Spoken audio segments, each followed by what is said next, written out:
Hello, you wonderful people, and welcome to another episode of Crime Centric. This being a show where I talk about TV shows that are crime dramas. For today's episode, I'm going to talk about Warrior, Season 3, Episode 9. Great episode. A lot of really interesting things went down in this episode, so let's break it down. Well, first and foremost, let's start off with the lie situation. That's very heartbreaking. You were almost hoping and thinking that that was going to be a very one-sided fight, but it's like, yo, Douglas got some moves on him. I mean, I guess it's like, right, he did kind of talk about it like him and Leary were kind of cut from the same cloth. So he is probably a man who, like, yes, I scrapped and scraped to get to where I am, but I also have all the training that money can buy, so I am well versed. And because Lai is, like, well trained enough, but she's not, like, an absolutely well trained fighter. She's decently trained against, like, jobbers she can take down, but I think anyone decently skilled could take her down, and it seems like that is the case. The moment he even wounded her, I was like, this is not going to go. I thought this was going, and him kind of making a sport of it, being like, trying to right, you came all this way for your vengeance, might as well make it a fair shot. Don't want it to kind of be you all came here for nothing. Partway through their fight, cuts to the opening title card, and I'm just like, jeez. And for her, she was dumped at Nellie's place, and Nellie brought her, and I'm like, I legitimately can't tell if she's dead or not. It looks like she is, because it looked like if you when Atoy is taking care of her, you see one of her eyes are kind of open, but I don't know if she's unconscious or whether she is straight up dead or not. I legitimately, because it could just be, the fact is, Atoy is treating her wounds, so I'd assume she's not dead. It's just she's probably, succumbed to, all her wounds, and, it's I don't know whether Douglas did all of that to her during their fights, almost like a death by 1,000 cuts type of situation, or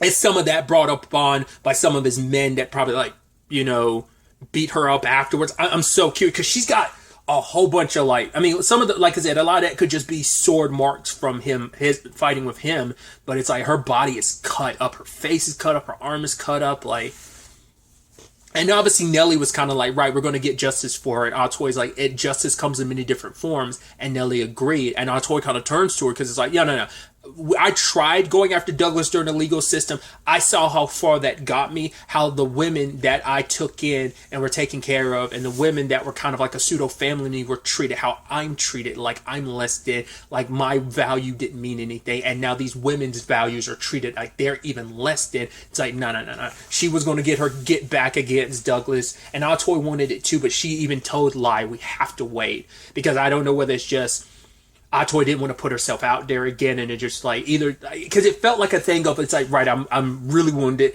it's time for me to retreat, lick my wounds, and then wait for the perfect opportunity to strike. It felt like that was the case, but Lai, it's no, after everything being taken away yet again, it's I'm not about to have, it's he's not going to be able to get away with that, sadly. So I think Nellie and Atoy are going to be on their revenge kick next episode, and it's I hope Douglas is ready.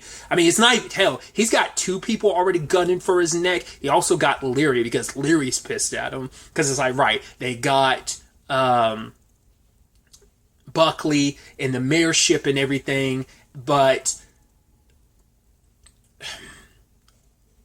Douglas is looking at things from the bigger picture of right, my railroad being built right now is going to take a very long time. Even if Buckley moves at the pace he wants to, removing all the Chinese from this country specifically San Francisco, isn't going to be fast and easy. So I am going to need the cheaper labor anyway. So I can't afford, with just how pricey steel and stuff is, I'm not going to be able to afford American workers. So for him, it's the status quo staying what it is benefits him. It also helps that it's cool, I have a more, I was even about to tone it down by being morally gray. It's no. He has a corrupt mayor in his back pocket that's right, I don't need an honest man. I need a man I could sway to go my way. And Buckley is a slimy bastard, so he'll easily sway the way you want to. Which is interesting, considering the whole thing him and a senator were setting up was pivoting towards the whole trying to getting all the Chinese kicked out of the country. But it's would he have really, he's working with Douglas because it's you kind of owe Douglas because that election kind of swung your way, but the senator who's trying to make his way to the White House and he wants to bring Buckley along with him, it's that might be way more important, but it's still going to be a stepping stones of it's still going to take some while to get there. So in the meantime, he's going to probably have to appease Douglas and do what he says and kind of keep things. as I said before, keep things as status quo as possible. But obviously the status quo is not what Leary's all about, because he is a man that's like, yo, you screw me over, I will screw you back. Because for him, you are a man who promised to give my people jobs. But for Douglas, it's like, yeah, but you're looking at a small picture. One job, like one set of jobs for this one job. Like all the towns that are going to be built, all the work that will be opened up in the future. Once again, he's looking for the future. But the problem is, I also see where Leary's coming from. It's like, no. A pipe dream later down the road, it doesn't mean anything. These are people who are starving. Their families are starving. They're doing what they can to get by. They need jobs. They need money now. So it's like, yeah, more jobs in the future is great and fine and dandy, sure. But work in the future don't pay us now. So for Leary, it's like, you made your promises. And it's like, oh, I guess you aren't the man that I thought you were. And Leary was like, all right, bet. And blew up his bridge. And I was like, yeah, you want to be like that? I got you, son. And he made a whole point in front of Douglas. And Douglas was like, right, like the fact is that's going to be rebuilt in like a month. He's like, cool. And then I'll blow it up again, because you didn't keep up your end of the deal. And Leary's a stickler about people keeping up the end of the deal. And I love that. It's like, once he gets a little, because he's like, oh, you think men like you could beat men like me? And Leary's like, it's only men like me that can beat men like you. It's like, once again, he tried to say they were cut from the same cloth, and maybe they were, but it is a situation where, yes, you are a man who might have had to fight and scrape because to get where you are, but it doesn't change the fact is, yeah, you might have been outside of that 1% before. Now you're part of that 1% now, and you kind of lost yourself along the way. For Leary, it's like, I'm still going to stay true to who I am, so I'm going to see this through. And for Douglas to say like, oh, so the gangsters come out, he's like, oh, you haven't even seen the gangster yet. I was like, yeah, I mean, because I would wonder, I was about to say, it's like, yeah, we've seen how gangster like Leary can be, and how far down the like road he can go, like when he really, really gets in his dark bag, like we know. And so later on, when Douglas sent some people, I was kind of worried for Leary. I'm like, well, regardless of it all, wound and everything, like, you know, his chest still being in the condition that it is, one good blow there again, he's probably going to be, most likely going to be toast. But as long as no one hits him there, he'll be fine. I was just scared the entire battle someone's going to do. Like, I was like, oh, Leary's going to feel himself and go into this fight, and he could easily whoop their asses, but they're going to whoop his because they're going to take advantage of that situation. No one knows to aim for his weak spot there, but still. But nah, Leary putting in the work, laid everybody out. I mean, he did some damage. He kind of knocked a lot of people out. Maybe he straight up killed some, but those last two dudes got it the hardest. I mean, home dude, he bashed him in the head with the freaking mallet.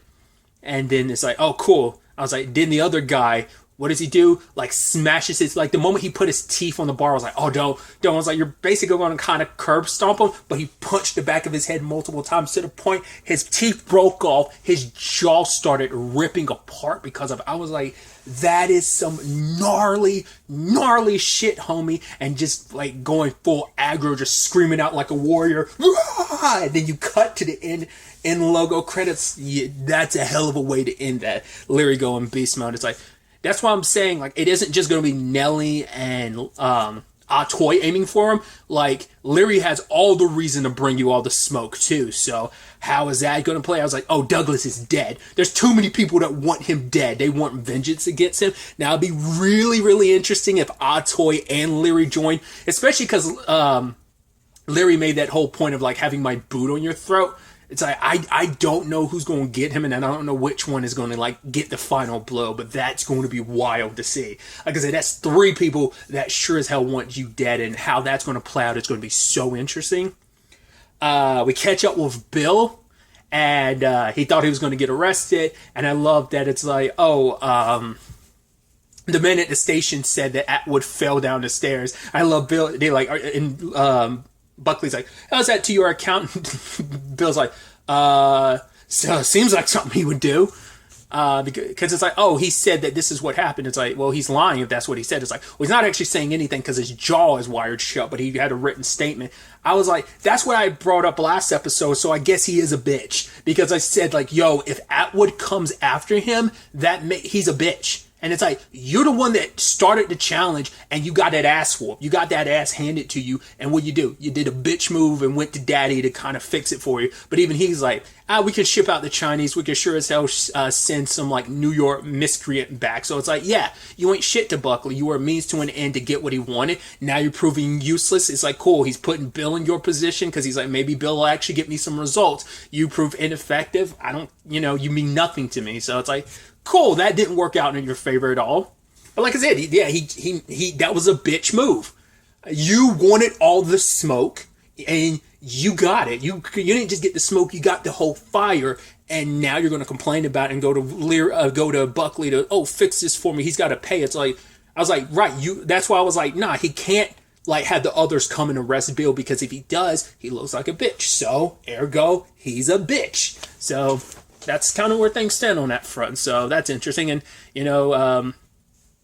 he has the job and everything. I really like that despite the beef him and his captain had, his chief had, I did like that when he went in there, the photo was a little crooked. And I think that was just kind of like a in-show way of, showing tribute. Once again, the actor who played their chief in season 1 and season 2 is passed away in real life. So that was kind of nice how it just kind of, obviously it stayed on him for a couple seconds. So thought that was just kind of nice. And Bill finally got the job. I thought Lucy would have an issue with it, but to be fair, it's like he won't be out there in the muck. He won't be like hitting the street. He's the one giving orders, so it's pretty much a desk job. You might have to like go out to make some speeches and stuff. I guess for her, she's just happy he's not getting arrested and thrown in jail because that would have been pretty bad. So I guess it's kind of a win-win. I guess at least if he's getting this job, it's like, well, for one, it doesn't hurt his pride like the whole working for his brother-in-law did, but he also gets what he wants to because being a cop is important to him. For him, it feels like the only thing he's good at, and he can do a lot of good in his position. So especially this Bill. Season 1, Season 2 Bill, nah. Season 3 Bill, who's grown, who's not as racist, who's not as much of an asshole, still kind of an asshole, but a lovable asshole now, then it's like, yeah, this Bill we can get behind his chief, so there is that element to it. Obviously, we catch up also with the whole situation with Mai Ling, which I love that when Leong shows up, he's like, I want to talk, and she's like, well, we talk some other time. He's like, oh, wait, are these here to... She's like, he's like, what are these people here for? She's like, for protection. And one of the guys steps to him, and Leong's like, for real? Even I'm like, are you stupid? And like, he kind of gets sunned in front of everyone. And Leong didn't go all out. First and foremost, you guys have trained with Leong. He messes you up during training. Like, what made you think that's going to go? I don't even know why Mai Ling, what she thought was going to go. Because comparing the Hopway to the Long Z, you got one person. You got Leong.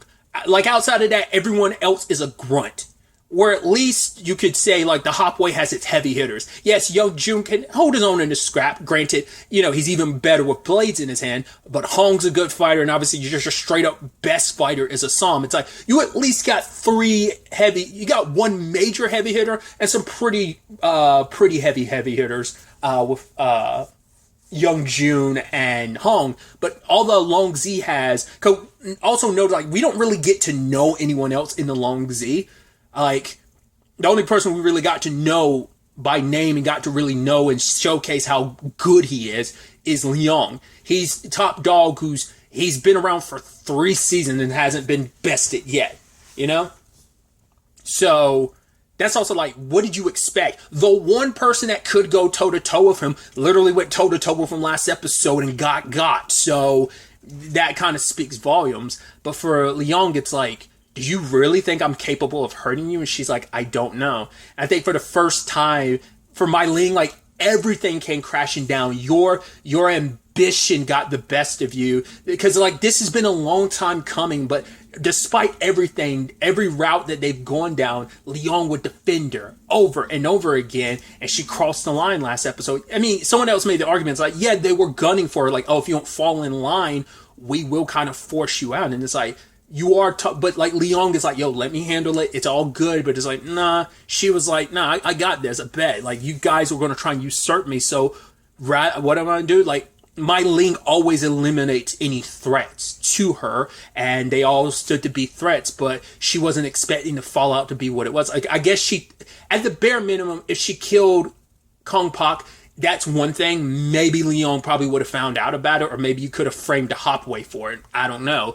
But it's a different situation when he had to do it himself. That's what really cuts so deep. And now she kind of has no one. It's like, yeah, her and her brother have an okay relationship, but next to Leon, like, she has no one in her corner anymore. Like, all your machinations have left you all alone, which is so interesting because your brother's got other people around him, but he potentially might end up alone at the end of this. Like I said, I have no idea how this whole situation is going to play out for My Ling or Assam when it's all said and done. Will they actually join forces? It's like, yeah, he's kind of gritting a lot of his teeth. He's kind of putting it behind him because he's letting go of a lot of that anger. Because at the end of the day, he could never kill his own sister despite all he said. I mean, he even made it clear, like, last season, I don't want to kill you. I just want to destroy everything you have. I want to take everything from you.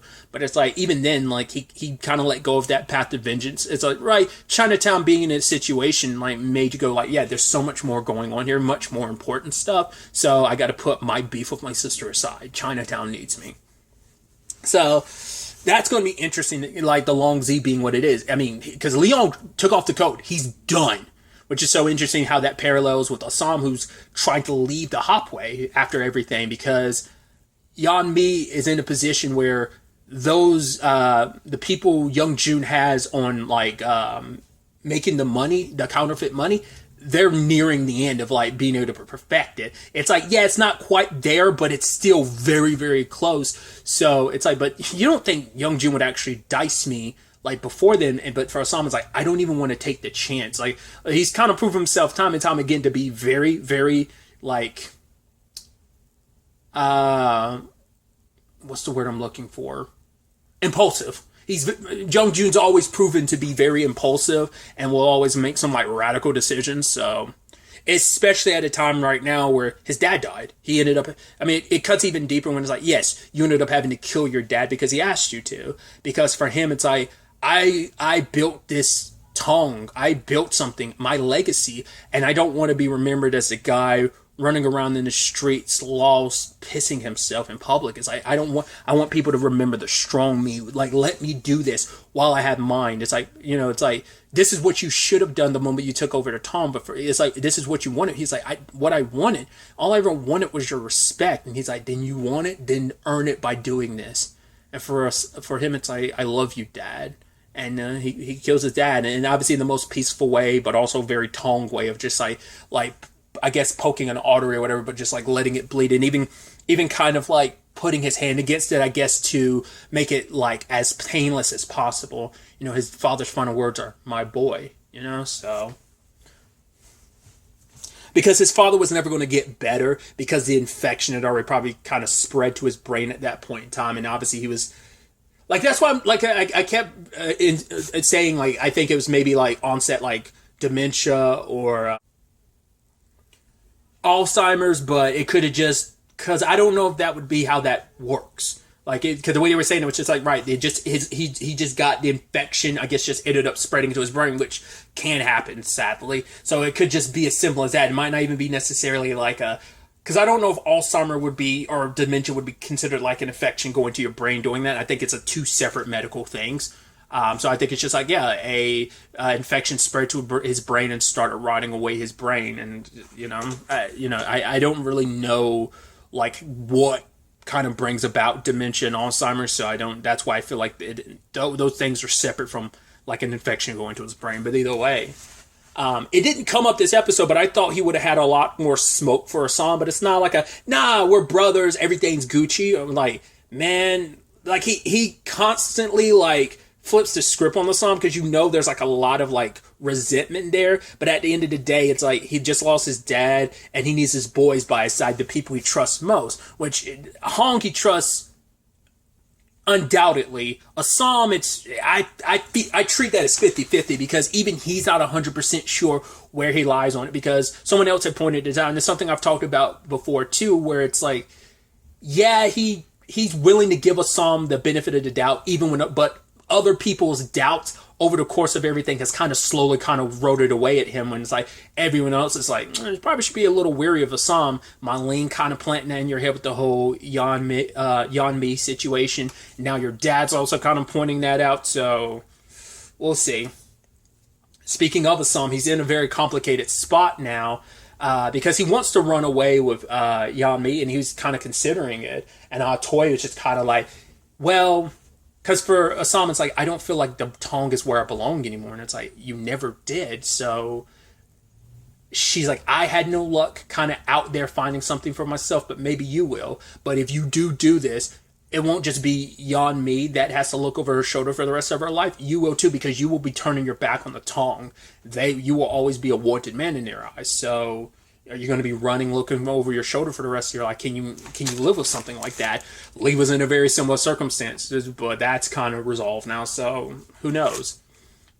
And so sadly, Yan Mi ends up getting arrested by Lee. It was only a matter of time because Lee was, saw her at, Mai Ling's wedding. To be fair, so many people were there, but it was mainly only the Tongs at the wedding, so it kind of makes sense because no one else is in retrospect, only the people connected to either the Tongs, like either from Longzi or Hopway, or having a connection between both and just a connection to the criminal world with like a Chow.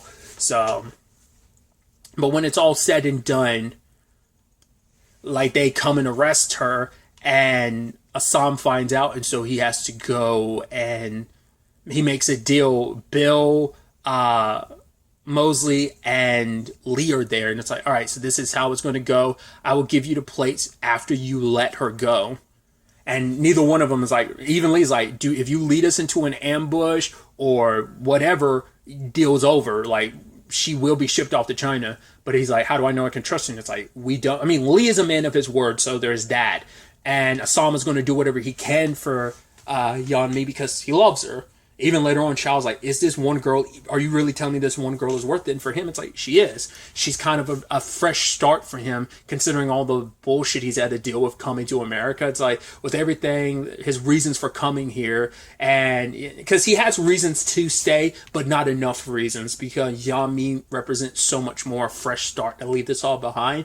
So for him, it's like, she is kind of everything. She's a new start for me. Because there is, like, yeah, like, not, I mean, I don't think he really knows about how rocky his sister's marriage is right now. Hell, it might not even just be on the rocks. It might be straight up over, which is actually kind of even sadder when you think about it, because they were married for like 2 days. It's literally only been like 2 days, because when he went to drop off Kompak's body with Chow, it's like it was nighttime. So it's like, yeah, it's been maybe 2 days that they've been married, and it's like it's already like this. It's like, yeah, that divorce is rolling through. I guess it might be an unspoken divorce, but we'll see. So, but like Assam doesn't have as many reasons to stick around, but he kind of wants to make everything right. So he sets things up with Chow. It's like, hey, I'm going to do this. And Chow doesn't want to really get in the middle because he's like, right, you're going to like cause a whole bunch of problems doing this. Because yes, Yan Mi knows too much that could unravel not only what the Tong is doing and the money they've been spreading around, but also his part to play in this, which is like, yo, I'm going to make sure none of this traces back to you, Chow. Which he kind of agrees for, because I think it's like, he's always seen something special in Assam, and is like, all right, I'm kind of a big softie, and it's like, right, you wanted a second chance. All right, but if you're not here tomorrow, I'm taking all this money. And he's like, I'll be here. And he's like, yeah, sure, if you say so. Which he immediately gets jumped by Happy Jack's boys, which I was asking about. It's like, the only one from that organization that's dead is Happy Jack. So his second in command now runs things, and he's like, yo, I'm obligated to get revenge for the previous leader. So, but, Chow being who he is like, hey, whoa. I could get you the plates back. It's only going to be a few people. So he already knows the cops are going to roll through the next morning. So the question then becomes, okay, so how are you going to play this out? Which there's twofold to this, and I could see Chow's thinking, all right, have Happy Jack and them steal the plates from the Hopway, then had the cops roll through and murder all of Happy Jack's all the people, and so it's kind of a win-win for him. The cops potentially get the plates. It doesn't really fall like, I don't know. It depends on the order that goes out, because it could easily be like hey, Happy Jack's crew rolls through, kills the Hopway people that are guarding, because there's only supposed to be a handful, take the gold. I mean, not the gold, jeez. The plate and bounce, and the cops get there, and now Assam and Yan Mi are screwed over because of that. I don't know. you know Assam's not going to get away from this cleanly, and it's probably going to end with him having to fight Young June. Once again, will he just beat Young June and walk away, or will he be forced to kill Young June? Will Yan? Because I can easily see a situation where Yan Mi, he makes it so that she leaves. Hopefully that's the case. She leaves and then able to start over, but he can't go with her. Like I would rather that than it, kind of like a Casablanca situation. I say that because I know the reference, though I've never seen the movie. Like, it's just kind of a sad farewell type of thing. I could be completely wrong but that's my understanding of the ending of Casablanca. But it might be kind of like a sad, like we're parting ways. But it's also like, man, your love life has kind of been shit, homie. Like I was about to say, the only person you've hooked up with that's kind of okay is Toy, but even she's had her rough ups. But it's like Penny's locked up in a institution, and Yan Mi might get super murdered, or you may never just get to see each other again. There's just so many ways that could play out. So I have no idea. I mean, no. Once again, I think I watched or read someone saying something similar where it's just like, yeah, everyone's in a bad relationship situation, because even Hong, his relationship with Marcel is like, oh, they're doing so good, it's so beautiful, it's so cute, place they get to kind of be themselves away from everything. But he runs into a cop there who's hitting on him, and Hong recognizes him as like one of the cops who rolled through, and it's just like, I know who you are, you racist piece of shit. It's like, we're here, nothing, who we were before doesn't matter. But it also speaks volume that it's like, right, in their eyes, it's like, oh, all these Chinese people look alike, because he doesn't recognize Hong as like, because he's not in his uniform, so he wouldn't recognize him as a Hop Wei person, but it's still a thing of, I know who you are. And for him, he made a scene there.